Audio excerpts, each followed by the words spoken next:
줄로 알 것이니라 라는 말씀의 제목으로 함께 은혜를 나누기를 원합니다.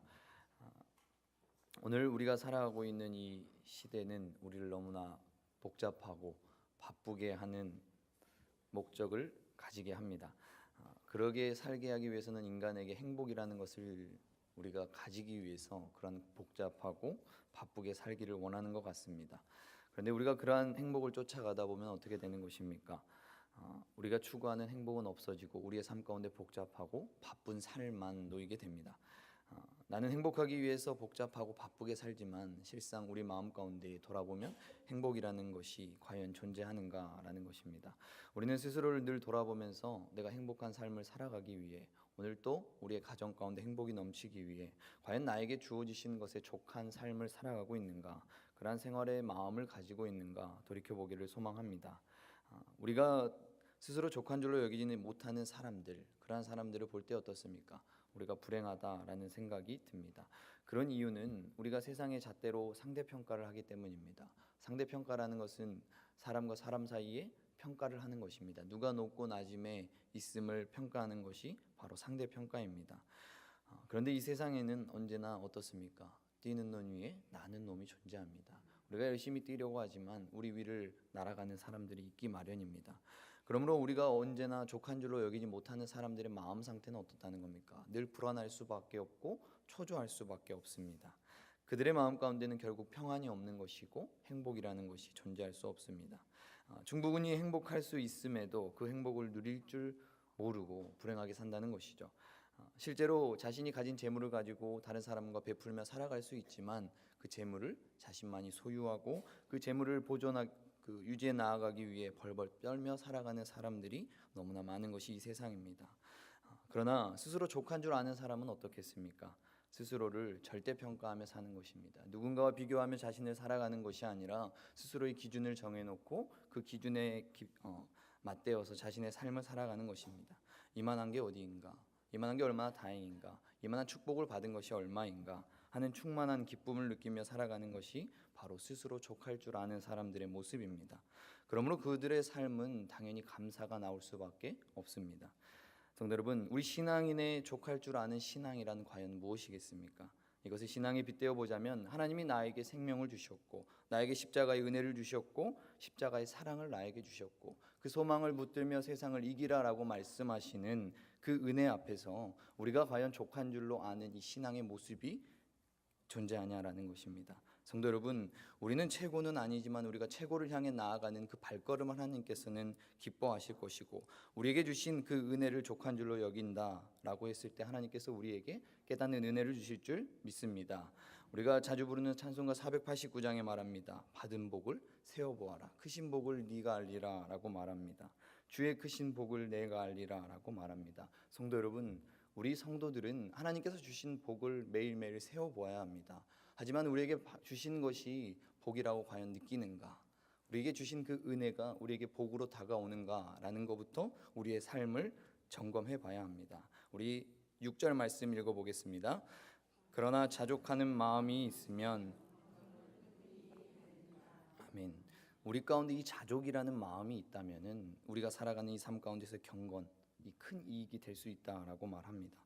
성도 여러분, 여러분에게는 어떠한 마음들이 있습니까? 오늘도 이 예배당에 나와 예배드리는 우리의 마음 가운데에 하나님이 주시는 자족하는 마음이 있습니까? 아니면 여전히 갈급하고 부족하고 세상 가운데서 채워지지 않는 그러한 욕구들로 인하여 우리의 마음과 머리가 복잡하십니까? 성도 여러분, 저는 욕심이 많아 보입니까? 없어 보입니까? 많아 보입니까? 예, 장로님. 저는 욕심이 많은 사람입니다. 그래서 늘 돈이 많았으면 좋겠다라고 아내에게 말을 합니다. 하지만 삶 가운데서 주어진 것에 불평을 하고 살아가지는 않습니다. 우리 가정 가운데 주신 하나님의 은혜에 늘 감사하려고 하고, 둘째를 아들을 주셨음에도 불구하지만 저에게는 감사가 넘치려고 노력하고 있습니다. 왜냐하면 우리에게 주신 이 은혜가 다른 사람들에게도 주시기를 원하는 그 마음 가운데 기도하며 나아가기 때문입니다. 성도 여러분, 우리가 살아가는 이 인생, 하나님께서 우리를 이 땅에 보내셨는데 우리를 무엇인가를 들려보내신 것이 아니라 아무것도 주지 않으시고 우리를 빈몸으로 이 땅 가운데 보내셨습니다. 그리고 우리의 삶이 끝나는 날, 우리의 육체가 끝나는 날에 우리의 몸은 당연히 아무것도 가지고 돌아갈 수가 없습니다. 우리는 흙으로 와서 흙으로 돌아갈 수밖에 없는 존재가 우리입니다. 그래서 스페인 격언에는 수위에는 주머니가 없다라고 말을 합니다. 성도 여러분, 다미엔 신부라는 분을 아십니까? 모르십니까? 네, 다미엔 신부라는 분은 평생 동안 외딴 섬에서 한센병, 나병 환자들을 위해서 살다가 자신조차도 그 나병에 걸려서 살아갔던 분입니다. 이분이 마지막 숨을 거둘 때 이런 기도를 드렸습니다. 오 주여, 나의 모든 것을 주님을 위해 바칠 수 있게 해주시니 감사합니다. 내가 태어날 때 빈손으로 왔던 것처럼 내 모든 것을 주님을 위해 바치고 아무것도 없이 태어날 때와 마찬가지로 빈손으로 주님께 돌아가게 해주니 감사합니다 라는 기도를 올려드렸습니다. 성도 여러분, 여러분에게는 무엇이 있습니까? 많은 것들이 있으시죠.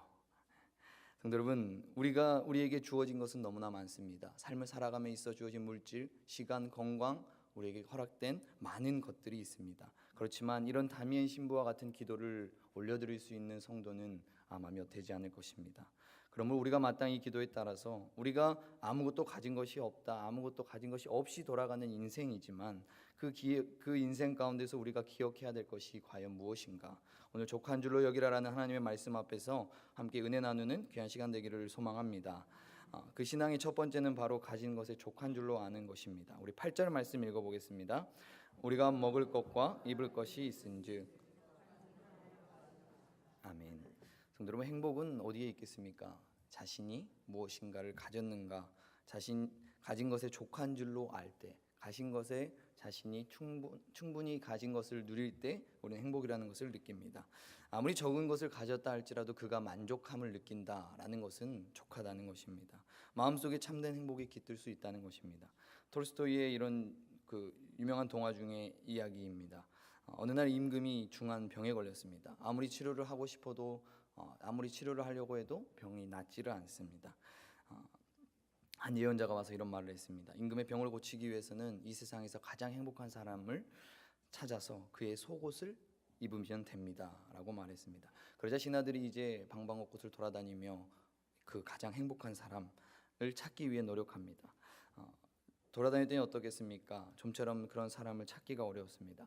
형편이 괜찮은 사람은 몸이 약하고, 몸이 건강한 사람은 자녀가 속을 썩히고 등등 여러 가지 문제점들을 안고 살아가는 사람들의 모습을 보게 됩니다. 하루는 한 신하가 시골길을 걸어가는 목동을 보게 됩니다. 그는 휘파람을 불며 기분 좋게 양떼를 거느리며 행복하게 살아가고 있는 모습을 보입니다. 얼굴에는 기쁨이 넘쳤고 어깨는 들썩들썩거리며 발걸음은 경쾌했습니다. 그래서 신하는 이 목동의 뒤를 따라갑니다. 그리고 그 젊은이가 오두막으로 들어가서 그의 이제 모습을 지켜봅니다. 그는 하루 일과를 다 마치고 잠들기 전에 하나님께 기도합니다. 하나님 감사합니다. 오늘도 일거리가 충분했습니다. 오늘도 배불리 먹여주시니 감사합니다. 참으로 행복한 하루로 허락해 주셔서 감사합니다 라는 기도를 올려드립니다. 어떻겠습니까? 이러한 모습을 보고 바로 이 사람이구나 하는 생각을 하고 신하는 그 목동 앞에 나타나서 그의 자초지정을 설명합니다. 돈은 얼마든지 드릴 테니까 당신의 속옷을 나에게 벗어주면 임금님의 병을 고칠 수 있게 도움을 주면 좋겠습니다 라고 말했습니다. 그런데 이 젊은 목동이 그 이야기를 듣고 있다가 난처한 목소리로 말합니다. 사실 나는 이 세상에서 태어난 사람 중에 가장 행복한 사람 중에 한 명일 것입니다. 틀림이 없습니다. 그러나 안타깝게도 나에게는 속옷이 없습니다. 이를 어쩌면 좋겠습니까? 그 젊은 목동은 너무나 가난한 나머지 속옷을 입을 만한 형편이 되지 못했다라는 것입니다. 성도 여러분, 우리가 이 이야기를 통해 알 수 있는 것은 무엇입니까? 참된 행복은 물질에 적고 많음에 있다는 것이 아닙니다. 우리가 아무리 적은 것을 우리가 가지고 있을지라도 우리 안에 자족하는 마음, 감사하는 마음이 있을 때에 우리의 삶 가운데 참된 행복이, 하나님이 주시는 그 평강이 존재하게 된다는 것입니다. 예수님께서 우리에게 뭐라고 말씀하셨습니까? 마음이 가난한 자는 복이 있다라고 말씀하셨습니다. 예수님이 주시는 복은 마음이 가난한 자에게 있습니다. 그런 사람들에게 임하는 것이 천국이고 하나님의 나라다라고 말씀하셨습니다. 우리가 물질 때문에 우리 안에 있는 이 평강과 기쁨을 뺏기는 것을 원하지 않으신다는 겁니다. 우리 안에 있는 아무리 작은 것이라 할지라도 언젠가 하나님 앞에 우리가 감사하며 자족하기를 배울 때에 우리의 마음 가운데 참된 행복이 깃들 줄 믿습니다. 그러므로 우리가 가진 것에 족할 줄 아는 자족의 신앙을 가지는 저 여러분이 되기를 소망합니다. 두 번째는 억지로 부자가 되지 말라라는 것입니다. 우리 9절 말씀 읽어보겠습니다. 부하려 하는 자들은 어리석고 해로운 욕심에 떨어지나니 곧 사람으로 파멸에. 아멘. 우리가 열심히 일해서 정당한 방법으로 하나님의 축복을 받는 것, 그것으로 통해 부해지는 것은 참 좋은 일입니다. 그러나 여기서 경고하는 것은 뭐라는 겁니까? 억지로 부자가 되려고 하는 것, 부해지려고 하는 것에 대한 경계입니다. 부정한 방법을 통해서 부자가 되는 것을 경계한다는 것입니다. 이러한 사람이 어떻게 된다는 겁니까? 마귀의 올무와 그 시험 앞에 빠질 수밖에 없다는 겁니다. 마음의 여러 가지 위기로 인해서 그의 삶 가운데는 정욕이 일어나는 것이고, 그러한 자들은 결국 스스로 멸망된 길, 잘못된 길로 걸어갈 수밖에 없습니다. 성도 여러분, 거짓과 속임수로 부해지려는 사람, 남의 마음을 상하게 하고 부를 누리려는 사람, 이런 사람들은 잘 되는 것 같지만 결국에 어떻습니까? 바람에 나는 겨와 같이 될 수밖에 없다는 것입니다. 바람이 불면 심판의 날에 다가올 때에 날아가는 쭉정이가 되고 마는 것을 우리는 분명히 기억해야 됩니다. 요즘 뉴스들을 보면 어떻습니까? 정치권의 뉴스들은 대부분 권력형 비리에 대한 뉴스들, 그러한 문제들을 다룹니다. 국민을 대표한다는 국회의원들이 좋은 기사가 나타나는 것이 아니라 비리에 연루되거나 또 감옥에 가는 모습, 앞으로도 갈 예정인 모습들을 우리에게 보여줍니다. 이런 모습을 보면서 우리는 흔히 두 가지 반응을 보일 수밖에 없습니다. 하나는 이런 사회의 부정적인 모습을 부각하다가 우리 사회가 더 어렵게 되는 것이 아닌가, 정치하는 사람들은 그 부정하다는 인식을 주어서 결국 부정적인 세상을 만들려 가는 것이 아닌가 하는 염려입니다. 그래서 바르게 정치하는 사람, 청렴 결격하게 사명을 감당하는 그 국회의원들도 매스컴에 나와야 되는 것이 아닌가 하는 견해입니다. 그러한 견해에도 일리가 있습니다. 한편 어둡고 화가 치미는 그 우울한 소식이지만 이러한 비리들을 파헤쳐내야 된다, 우리 사회가 정화돼야 되고 바르게 세워지는 계기가 될 것이다 라는 견해도 있습니다. 이것도 일리가 있습니다.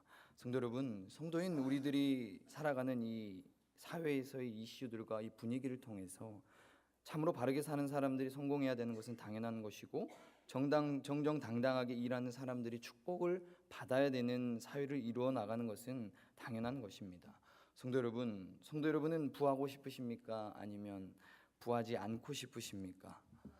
부하고 싶으신 것이 우리의 마음 아니겠습니까? 그렇다면 예수님이 말씀하시는 부의 기준이 무엇인가를 우리는 먼저 점검해야 됩니다. 세상적인 부만을 우리가 추구하는 것이 아니라, 우리가 억지로 부자가 되기 위해서 노력하는 것이 아니라, 날마다 채워주시는 하나님의 은혜, 한량없는 은혜, 그것을 받은 우리들이 과연 그 기준을 어떻게 세울 것인가, 그것을 바라보며 나아가는 우리가 되기를 소망합니다. 그러기 위해서 마지막으로 우리에게 돈을 사랑하지 말라라고 말씀합니다. 우리 10절 말씀 읽어보겠습니다. 돈을 사랑함이 일만하게 뿌리가 되나니.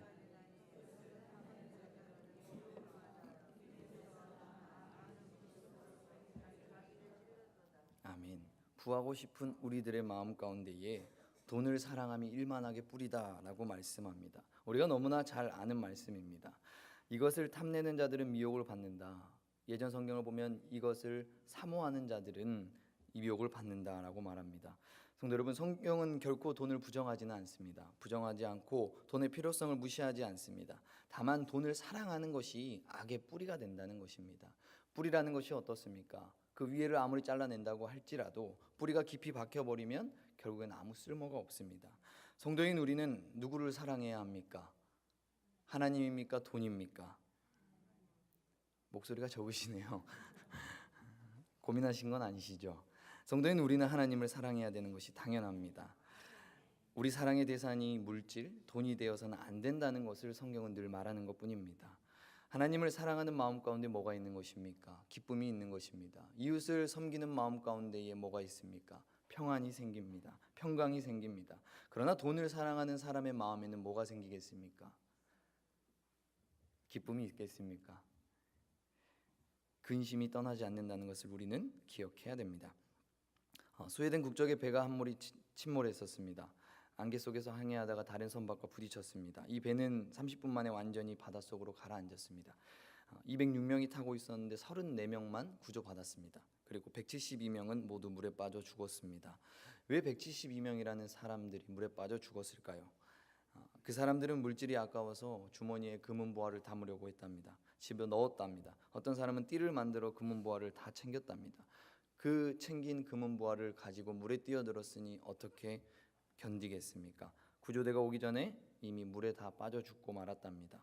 그러나 빈몸으로 뛰어든 사람들은 구조를 받았습니다. 그래서 34명만 구조를 받았답니다. 성도 여러분, 예수님이 오늘 우리에게 찾아오신다라고 했을 때 어떠한 상태로 맞이하시겠습니까?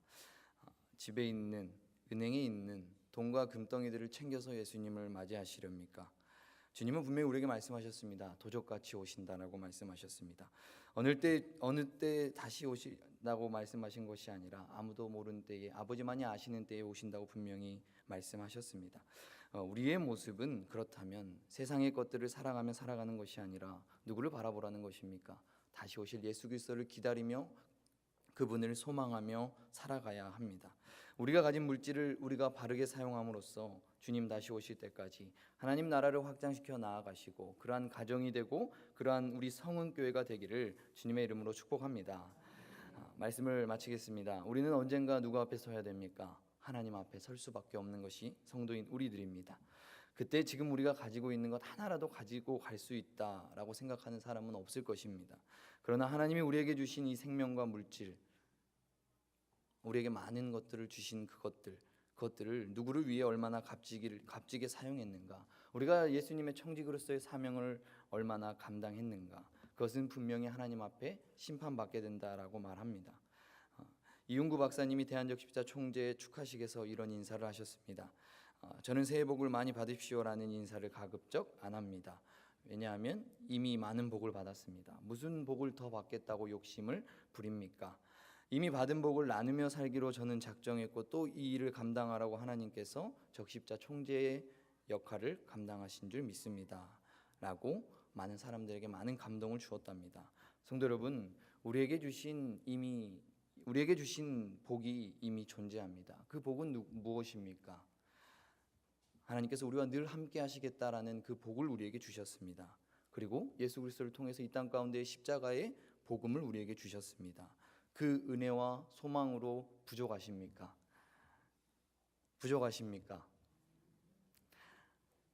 우리가 그 소망과 은혜를 붙들며 살아갈 때 이 세상에서의 행복이 다른 행복이 아니라 세상이 줄 수 없는 그 기쁨으로 바뀔 줄 믿습니다. 그 십자가의 은혜와 소망을 다시 붙드시고 그 소망에 깃대어서 우리의 삶을 찾아가시고 우리의 삶을 나아가시고 하나님이 기뻐하는 그 방향으로 나아가는 저 여러분이 되기를 소망합니다. 족한 줄로 여기는 신앙, 그 신앙은 바로 우리의 것을 내려놓고 예수 그리스도를 바라보는 데 시작이 됩니다. 그래서 우리가 오늘 나눈 이 말씀들을 잊지 마시고 삶 속에서 실천하기 위해서 부단히 노력하시고 하나님께서 자족하라라고 말씀하시는 그 자족의 음성 앞에 만족하시고 우리가 억지로 부하려고 노력하는 것이 아니라 이미 받은 복을 세워보는 그 은혜 앞에서 하나님께서 무엇을 사랑하라고 말씀하시는지 분명히 하나님 한 분만을 사랑하라는 그 부르심 앞에 거룩한 응답으로 하나님께 올려드리는 저 여러분이 되기를 주님의 이름으로 축복합니다. 기도하겠습니다. 거룩하신 하나님 감사합니다.